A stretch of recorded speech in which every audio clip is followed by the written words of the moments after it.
Our littlest son began daycare this week, and that gives Lisi and I some space to get our work done. Hopefully it gets him kind of out of the house, gives him a chance to socialize with other kids. But if you remember back to when, the first time you sent your kid to daycare, or, if you've ever sent your kids to stay with somebody else or something like that, it's always something that kind of gives you a little bit of worry. And we were kind of worried about how that transition would go, right? How would he adapt? Maybe he would just kind of sit there all day crying and missing us. I mean, how was he going to fall asleep if we weren't there to sit down with him and kind of soothe him? How would he eat his food if we weren't there to kind of help him and encourage him with his food? So at the end of the day, I went to the daycare to pick him up, right? Very first day of daycare, and I quizzed the teachers. I said, I'm looking at my kid. He seems happy enough, but, I figured there must have been a struggle with the nap, right? Naps are usually a struggle. I said, how'd that go? Was there any struggle with the nap? No, he just laid down and went to sleep. I was like, okay. Well, what about food, right? Like, I know that's always kind of a struggle too, right? You probably had trouble with food, and they're like, no, he ate everything. And you could tell from his shirt that was true. But, so I was like, wait a minute. It was kind of one of these moments as a parent, like it's like, no nap trouble, no food trouble. You didn't really have any trouble at all. You're kind of happy that your kid's there without you, but at the same time, you're kind of like, wait a minute. Didn't he miss us all day, right? He was there without us. Well, here we are. We're in the Psalms this summer, and the Psalms give us words for prayer and praise. They give us this vocabulary to speak to God. And the psalm this morning, Psalm 131, is this psalm of David. And it's a psalm where David speaks of his soul as a calm little child. A child who doesn't need mom to soothe him to go to sleep. A child who doesn't need to be fed because he has already been satisfied. It's this calm little child who's doing just fine. And it's a beautiful image, right? David's soul is like a weaned child, a calm child. He says, I have stilled and quieted my soul. He says, like a weaned child with its mother, like a weaned child is my soul within me. When I hear that psalm, what I hear is an invitation. And I think it's an invitation that we all need to hear, because there are so many forces that are trying to tug us this way and that are trying to speed us along and give us lives that are harried and frenetic. And the invitation that I hear is this: God invites us to rest in Him. This is one of my favorite psalms, and every week I get up here and I go, this is one of my favorite psalms, but this is one of my favorite psalms, right? It's got to be one of my top 3 psalms, and I think, it's also one of the shortest psalms, not quite the shortest. The one that takes the cake on shortest psalm is Psalm 117, but this is probably the second shortest or the third shortest, and if you kind of follow the flow of this psalm, you'll notice something. David begins in Psalm 31, he begins by focusing on his own heart. And then the psalm expands outward to the whole people of God, right? So he focuses on the present and his heart, and then that goes outward to the whole people of God, and he's talking about the future. He's talking about eternity. You see those double moves, right? Personal to communal, present to future. And what I love about this psalm is that it is really a contemplative psalm. It's a psalm that contemplates God. It thinks about God. It focuses on God. It kind of walks us into what it means to have a quiet heart, a heart that comes into the presence of God. My heart is not proud, O Lord, says David. My heart is not proud. Literally, that means my heart is not too high.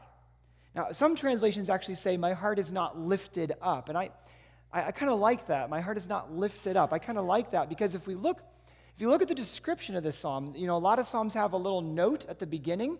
It says a song of ascents. And if you kind of look around in the neighborhood here, there are several other psalms. There's 15 in total that are called psalms of ascents.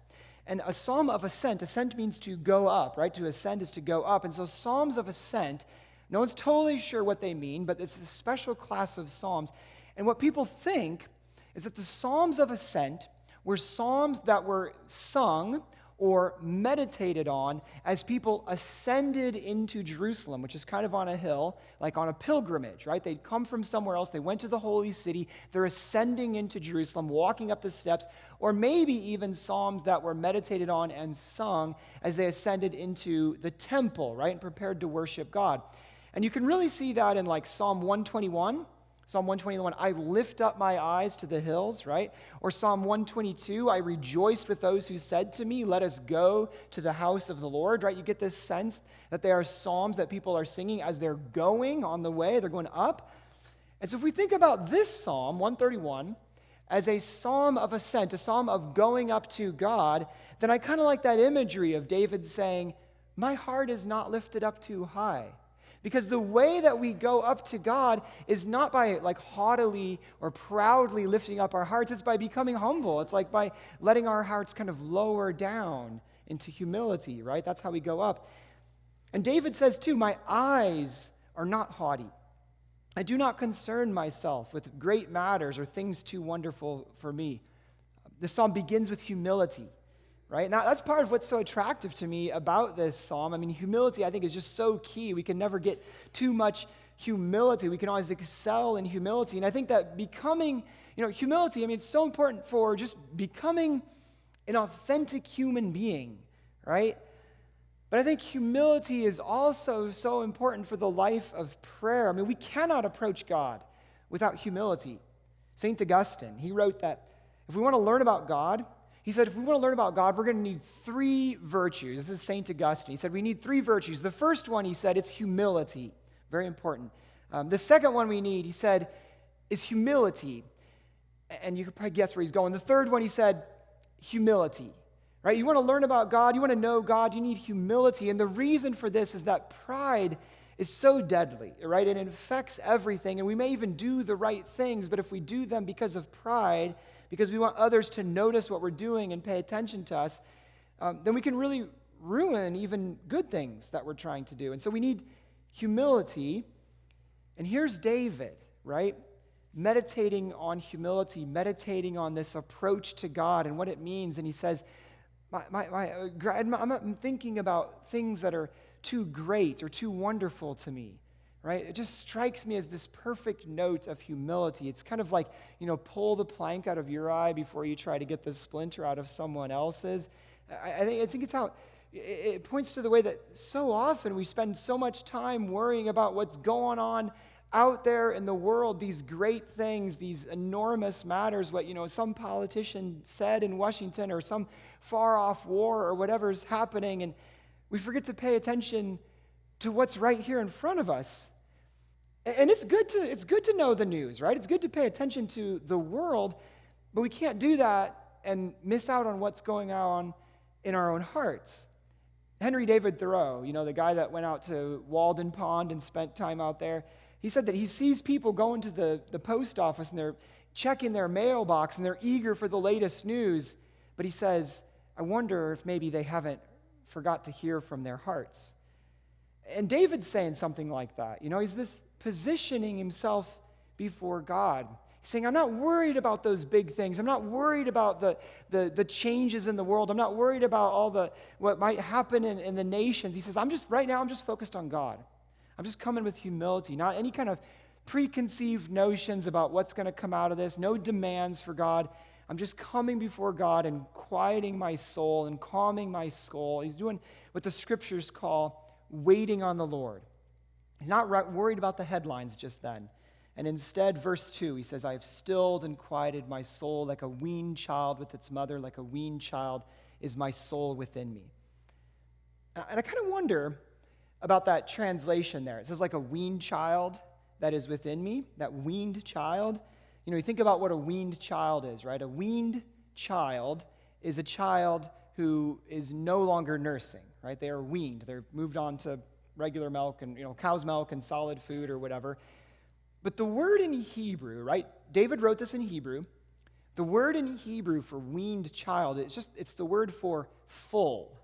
And the noun form of this word for full actually also gets translated in other places as camel, right? So I think that's because camels are beasts of burden, and so you kind of like fill them up with things to carry. But it gets translated weaned child in English because it's a child who has been full of milk, right? They've had enough milk, doesn't need more milk. They're full, they've moved on. I think about this. If you've had children or you've watched babies, you'll know that with a nursing baby, there's this moment where after they have nursed and they are full, you notice there's this moment where they just kind of like pass out, right? It knocks them out, and maybe like milk is running down their chin. It's this wonderful, wonderful moment where they've been with their mother, and their mother nurses them, and they just are out cold because they are full of milk. I kind of wonder if that might actually be what this psalm is getting at. Not that the child is weaned, but that the child has been so sated, has just had plenty. And so David's comparing his soul to a little child that has had its fill, that is completely full, just kind of knocked out in calm, just laying down to rest in perfect peace. I don't know, I feel like it could be either one of those. And the other thing in this psalm is that there are really two ways to translate that last phrase. It says, like a weaned child is my soul within me. Another way to translate that would be to say, my soul is like the weaned child that is with me. And I think either translation works, but I kind of like that second option, that the weaned child that is with me, or the full child that is with me. And part of the reason is because I think about who David was.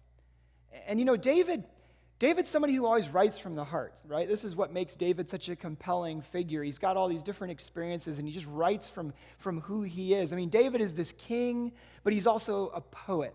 David's the most powerful man in the land, this commander of men, but he had once been a shepherd boy, the kid that his father Jesse forgot to call in when the prophet Samuel was searching for the next king of Israel. And what you see in the Psalms that David writes is that he's always reflecting on his own experience. He knew what it was like to be shepherded, right? So he writes in Psalm 23, "The Lord is my shepherd, I shall not want." He knew what it was to sin gravely against God, and he writes in Psalm 51, "Have mercy on me, O God, according to your steadfast love, according to your abundant mercy, blot out my sins." He knew what it was like to be in the desert, and he writes in Psalm 63, "My soul thirsts for you, my body longs for you, as at a dry and weary land where there is no water." So I wonder if David is doing that here, right? This image of David reflecting on what it's like to have this little child with him who is completely satisfied. Maybe David has gone up to the tabernacle, this tent that the Israelites had where they would go in to meet the Lord. And the Ark of the Covenant was this special box covered in gold, and they would go there. It was the place of God's presence on earth. They'd go there to worship. Well, what if David went to the ark, went to the tabernacle, goes into that outer space, sits down with maybe a little child, because he was a family man, he had kids. What if David goes into God's presence and he's holding this little child, a little Solomon, or a little Absalom, or a little Amnon, goes into that quiet tabernacle, holding this child, completely satisfied, no one else is around, the child's asleep, and David just sits there holding this child before God. What if that is the image? What if that's what David is reflecting on? He feels that peace, the warmth of that little body. He says, my soul is like this little child that is with me.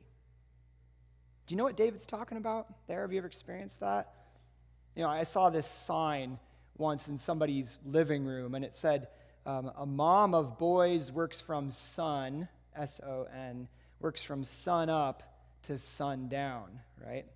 And that works for girls too. But when you've got little children, there's this moment where at the end of the day, you finally got the kids ready for bed, sun up to sundown, right? You've got the kids ready for bed, and the little one is nursed, and maybe they've cried and struggled, and they didn't want to go to sleep, but you're kind of holding them, and they just collapse, and everything is quiet. And we all love our children, but we also love them when they go to sleep, right? And there you are holding that child, and the house may be a disaster, and you got to go and pick it up, and the dishes are still in the sink or whatever, but there's this moment where you're sitting there. Maybe you've had this experience if you've got kids. There's this moment where you're sitting there with that sleeping child, and finally, everything is quiet. And you just sit there in silence. And maybe you pray. Maybe you start to nod off. But everything is quiet. And I kind of wonder if that's what David is getting at here. I think that's what we want our souls to be like, that moment where all is laid down, all is quiet. We come into the presence of God and we are satisfied by God. We just sit there in humility before God. I think that's what David's calling for, this calm and quiet soul, this settled down soul, this resting in the quiet before God. And I think that's maybe the experience he knew. And he's trying to say, listen, everybody who hears this psalm, this poem that I've written, listen, that's what it's like. God invites us to rest in him. You ever had that experience of resting in God? You know, like all kinds of rest, it is not something that we can make happen by force of will. You can't make yourself go to sleep, right? You can't make yourself rest. We rest in God by release, by letting go, by not doing. And we can become quiet, but we cannot force ourselves to rest. It comes upon us gradually. And I sort of think it's like when you learn to swim. If you're a swimmer, if you remember learning to swim, you don't keep your head above water by thrashing around. And in fact, if you're going to just thrashing around with your hands and your arms and your legs going all over the place, if you're thrashing around, that's like the surest way to sink. But if you start to learn to kind of synchronize your movements and quiet your movements, or especially if you're trying to do like a back float, right? It's about being relaxed in the water and letting the water hold you up. And in my mind, that's exactly what we're talking about when we talk about faith. To have faith is to place our trust in God. It's to release something. It is to relax into something, to allow God to hold us up and to rest in him. And a lot of people never truly master that art of having faith because it does not fit with our society's can-do attitude. The way we look at it, and it's not all bad, but the way we look at it, if something's broken, we fix it, right? If something needs doing, we do it. But there's a way in which faith kind of runs directly counter to this, right? This encounter with the living God we come and we let him buoy us up. And we don't fix or do, we just rest. God said in Isaiah, in resting and return you shall be saved. In quietness and in trust shall be your strength. And like everything, I think this kind of rest takes practice. This is where having a discipline of prayer is so important, because prayer is what really helps us to learn to rest in God. And so listen to this. You can't live rest before you pray rest. And the more we come into God's presence through prayer, the more that we learn the art of rest in all of life. And that is because when we sit quietly in prayer, we sense that we are grasped by a love and a presence that is greater than us, that is greater than our lives, that is greater than our fears. I have the greater than our fears. I have stilled and quieted my soul, says David. I think that the word for that kind of rest is peace, right? That's what we talk about when we've got that still and quiet soul. It's peace. And we meet people like that. We say, this is somebody that's got a lot of peace, right? And I don't know about you, but I admire people who have that kind of peace, right? I look those folks up. I respond to those people. When I see people that have that peace, I want to know about that. They're folks who do not respond fearfully to everything that they read or hear. They're people who can be gentle, even in the face of criticism. They, with their whole lives, they point to the God who is good and loving and strong and present. They have this faith in a God who buoys them up. And what I've discovered is that these people are not usually people who have lived the easiest life, right? The folks that have peace, it's not because everything's gone their way. They don't have peace because their life has been straightforward and simple. In fact, a lot of times it's the opposite, right? These are the folks that have had great loss, that have come through that loss with the sense that God was carrying them. They're usually the folks that I encounter that have that peace. I think those of us who have lived charmed lives, we're kind of We're always waiting for that other shoe to drop, right? We know that there is an edge out there in the darkness somewhere where we can lose so much, and we're afraid that our foot might slip. We're afraid we might fall. But those who've already stepped out into the dark, who have already felt their foot tremble and who have already fallen, they're less afraid. They survived, that God was with them. They know they can accomplish anything. We knew a couple many years ago, and before we met them, they had experienced a huge tragedy in their family. When they were a younger couple, long before we knew them, they had lost their little daughter in just a tragic car accident. And they didn't tell us that story right away. We got to know them, and the way we kind of got clued into the fact that something great had happened in their lives, something huge had happened in their lives. The way we got clued into that was because we knew they had 2 kids, but there were 3 pictures on the wall, right? And losing a child, that's got to be one of the hardest things that anyone will ever go through. And I just have this memory of sitting with them in their living room and sensing that they had this profound calm about them. They had made it through the very fiercest possible storm, and there they were. They had survived. Their faith was impacted but intact. They were still together. Their God was still with them. They had that peace about them. And I think that's a lot of times what the experience of people is. It's after they've gone through that storm that they carry that peace within them.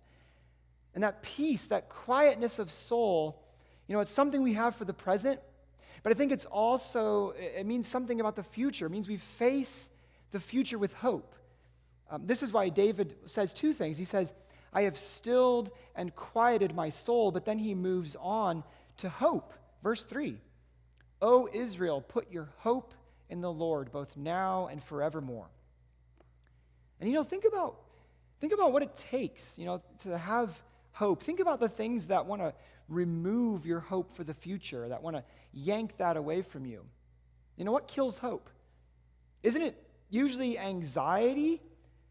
Don't we lose hope because we become afraid of what might happen next? And those are normal feelings, but I think that kind of anxiety is something that God is always trying to call us beyond. I think it's Jesus saying to his disciples, come away with me and rest. I think it's Jesus saying, come to me, all you who are weary and carrying heavy burdens, and I will give you rest. I think it's Jesus saying, don't worry about tomorrow. I think it's Jesus really meaning those things. He wants us to have that kind of rest within us, that kind of peace with him, that kind of peace for us. Can we calm and quiet our souls, still and quiet our souls when we think about the future? And I don't want to make this be kind of an infantilizing thing. As we get older, we learn that there are plenty of reasons to worry, right? To worry about others and to worry about the future and worry about ourselves. There are 10,000 things that can go wrong. But it seems to me that one of the marks of really beginning to follow Jesus is to have hope. Do we have hope for the future? And here's the thing. We do not have to have the future figured out to be hopeful. Hopefulness is a stance toward the future. And it doesn't mean that we've got everything under control. It means that we believe that there is someone who does, and someone who is bigger than our fears. And we talk about having faith. We talk about the greatest commandments, right? They're loving God and loving others. But in 1 Corinthians 13, Paul ranks hope right up there as one of the top virtues. He talks about faith, he talks about hope, he talks about love. And traditionally, each of these are called the theological virtues, and that is because they are given by God. We cannot manufacture faith, hope, and love. But when I see people who have these, right, who have received this gift from God, especially when I see people who are hopeful, they always strike me as people who are growing in their walk with Christ. When I meet people who are cynical or bitter, who complain a lot, they're usually people who don't have much hope.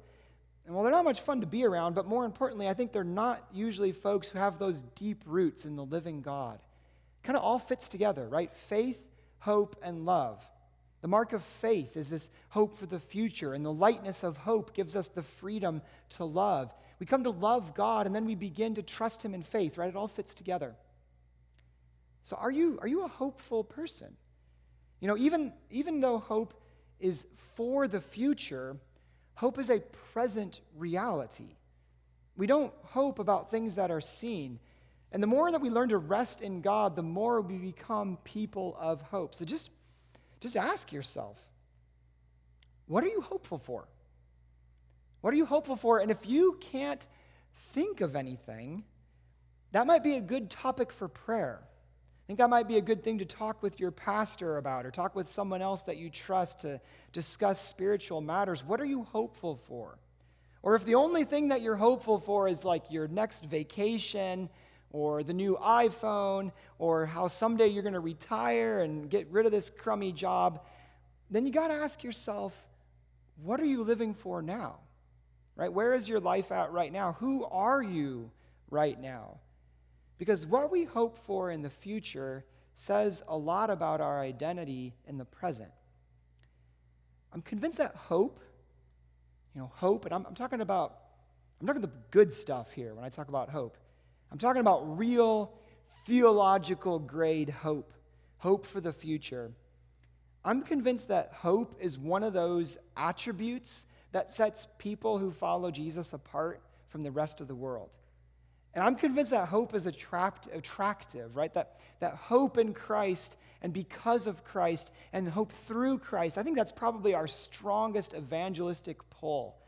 And this is why in his first letter, Peter wrote, in 1 Peter, he wrote that we got to be ready to give an account of the hope that is within us, right? It doesn't say be ready to tell your story of faith. He doesn't say be ready to show everybody how you act more morally or something like that. He says be ready to talk about your hope.